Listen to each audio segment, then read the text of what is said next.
સમાચારની વાત કરીએ રાજકોટથી માહિતી કે જ્યાં નાગરિક સહકારી બેંકની ચૂંટણી મુદ્દે મોટા સમાચાર મળી રહ્યા છે। ભાજપ અને સંઘના સમાધાન માટેના પ્રયત્નો નિષ્ફળ રહ્યા છે। સંસ્કાર પેનલના ઉમેદવારોએ ઉમેદવારી ફોર્મ ભરી દીધા છે, પોતાની ઉમેદવારી નોંધાવી દીધી છે। કુલ 14 ડિરેક્ટર પદ પર એક મહિલા સહિત ઉમેદવારોએ ફોર્મ ભર્યા છે। આ ફોર્મ ભર્યા બાદ સંસ્કાર પેનલના કલ્પક મણિયાનું નિવેદન પણ સામે આવ્યું। તેમણે કહ્યું કે અમારી લડાઈ ભ્રષ્ટાચાર સામેની છે। મુંબઈ અને જૂનાગઢના ભ્રષ્ટાચારની ફરિયાદ નોંધાય તો ફોર્મ પરત ખેંચીશું। અમારી લડાઈ સંઘ ભાજપ સામે નથી, કૌભાંડીઓ સામે છે। તેમણે કહ્યું કે ઉમેદવારોને સામદામ દંડભેદથી ડરાવવામાં આવી રહ્યા છે। કેટલાક લોકો ભ્રષ્ટાચારીઓને છાવરી રહ્યા છે। બેંકના હિતમાં અમે ચૂંટણીના મેદાને ઉતર્યા છીએ।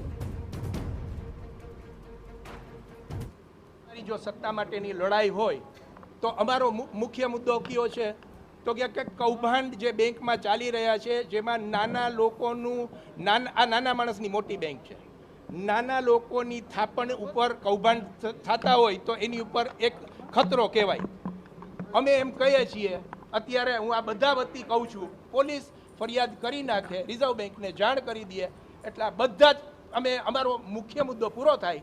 અમારે બધા જ ફોર્મ પાછા ખેંચવાની અત્યારે આ તમને બધાને ગેરંટી આપો।